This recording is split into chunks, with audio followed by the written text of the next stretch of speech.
Toronto, Canada. Not too long ago. Scott Pilgrim Takes Off!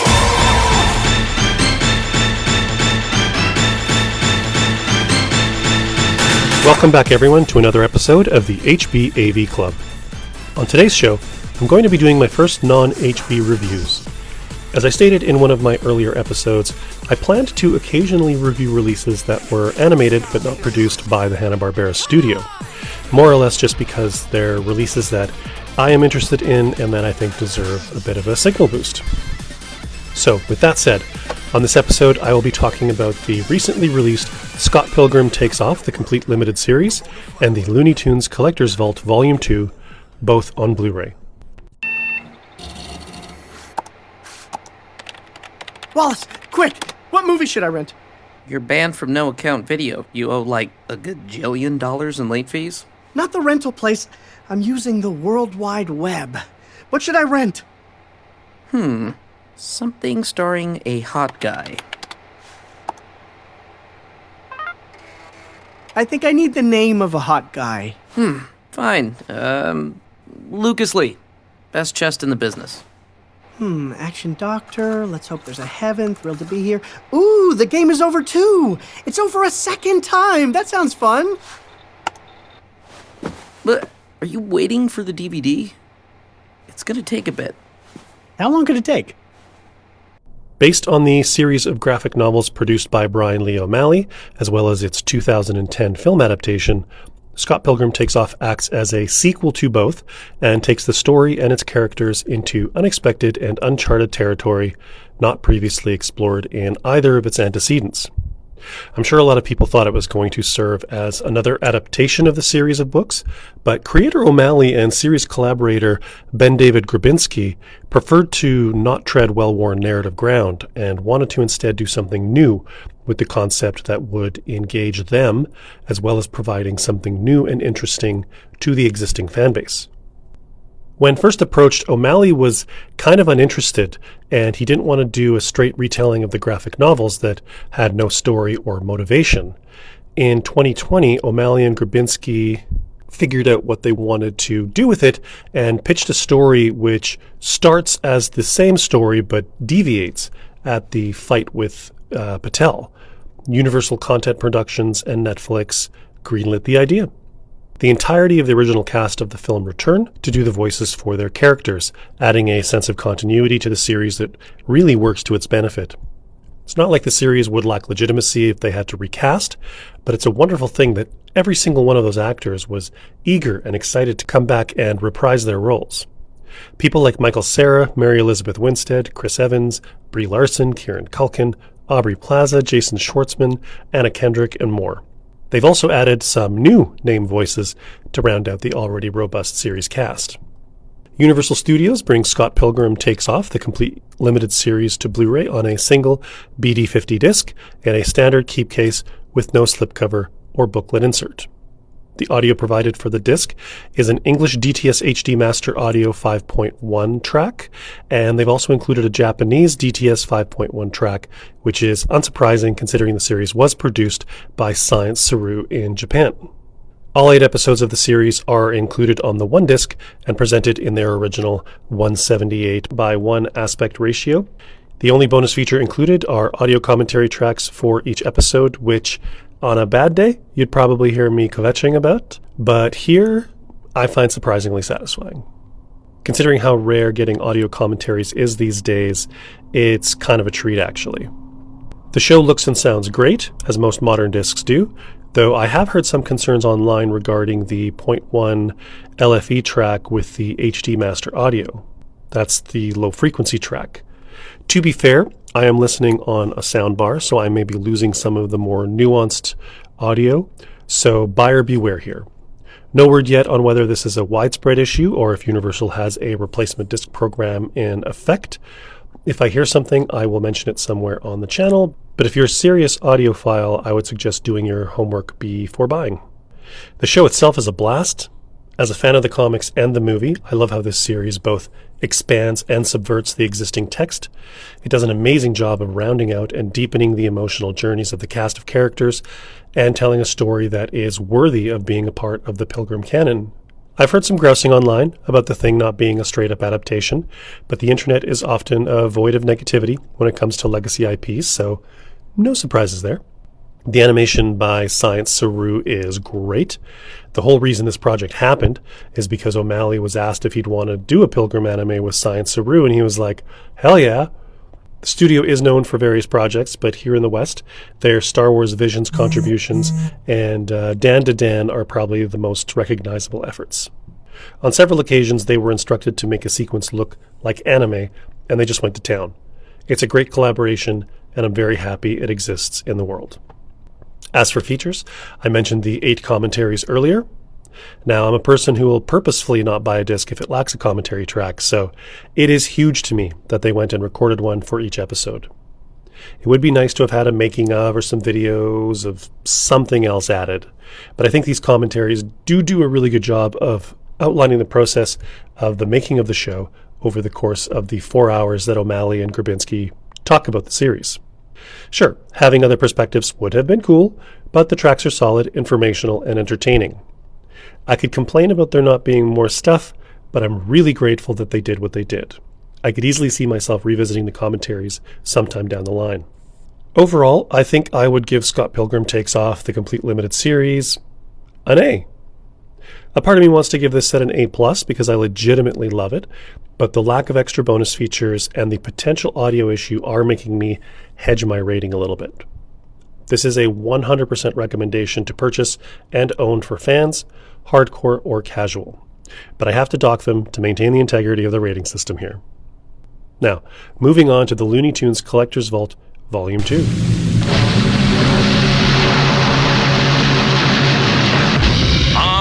I'm here. Let the bells ring out and the banners fly. Feast your eyes on me. It's too good to be true, but I'm here. I'm here. What's up, Doc? Why, I'm a genie. I live in that lamp. They call me Genie with the light brown hair. Oh, that was a witty one. Live in the lamp, eh? Well, things are tough all over, Doc.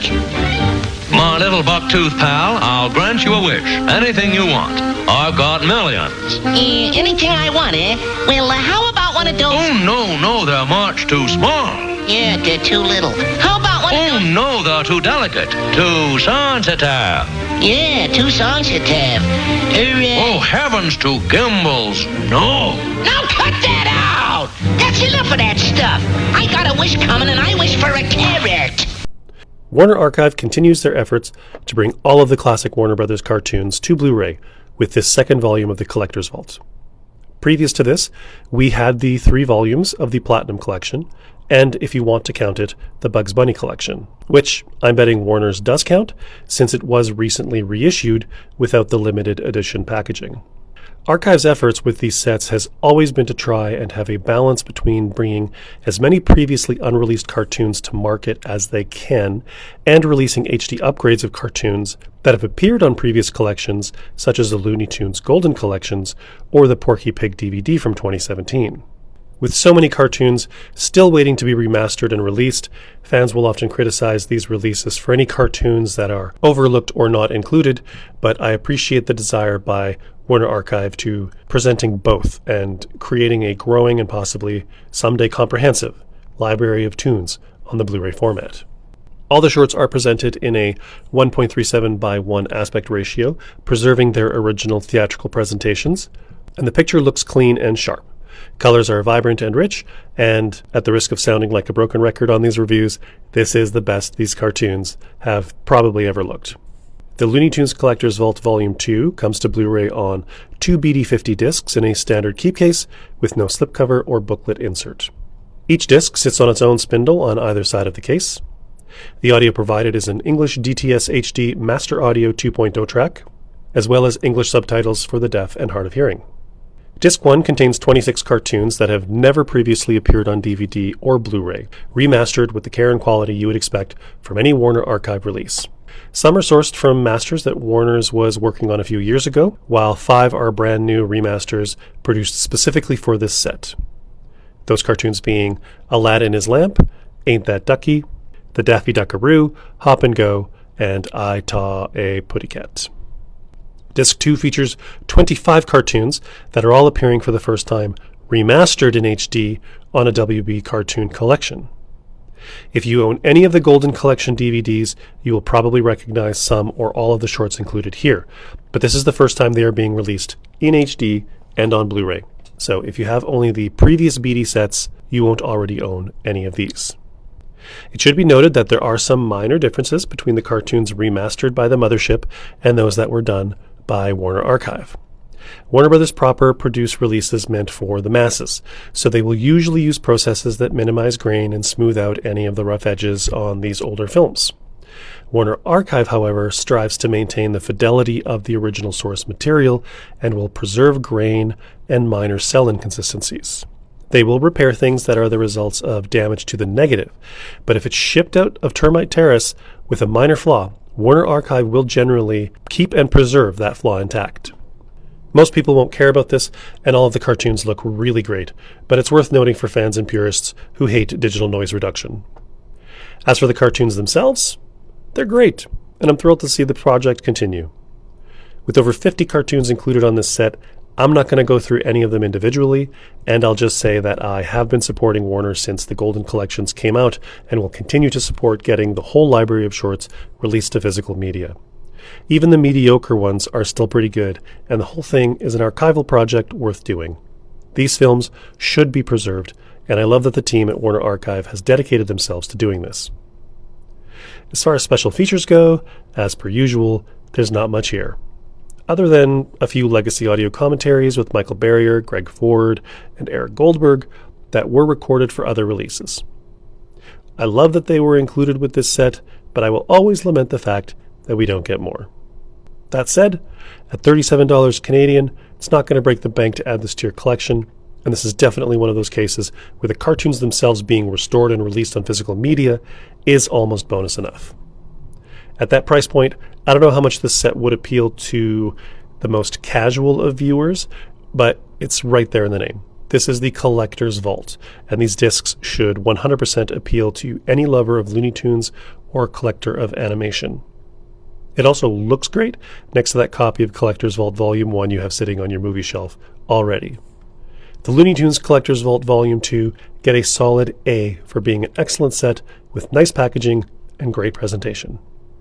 As much as I'd like to go with an A+, there's still some room for improvement, and Warner Archive has yet to embrace the style of deluxe packaging and extras that you would see from an Arrow or Shout Factory or Vinegar Syndrome release. Still a must-own, but maybe not the final word. If you have any interest in supporting Warner Archive's efforts to bring you material like this, head on over to moviezing.com, which is the online store for Allied Von, and a great place to get yourself a copy of either of these sets or various other HB shows and movies.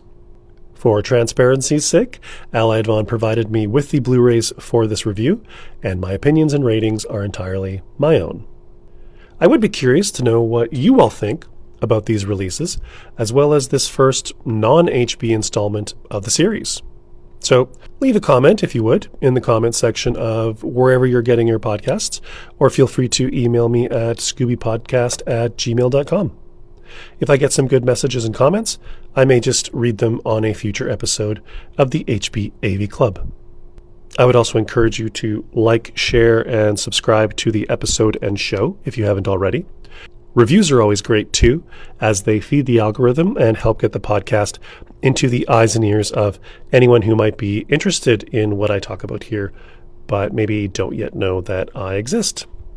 So thanks again for checking out the HB AV Club, and thanks again to Allied Von for providing the discs being reviewed today. Until next time, I have been your host, Mike Josic, and we'll see you on the next HB AV Club, where I will be reviewing the Laugh Olympics complete collection. Now, go watch some cartoons.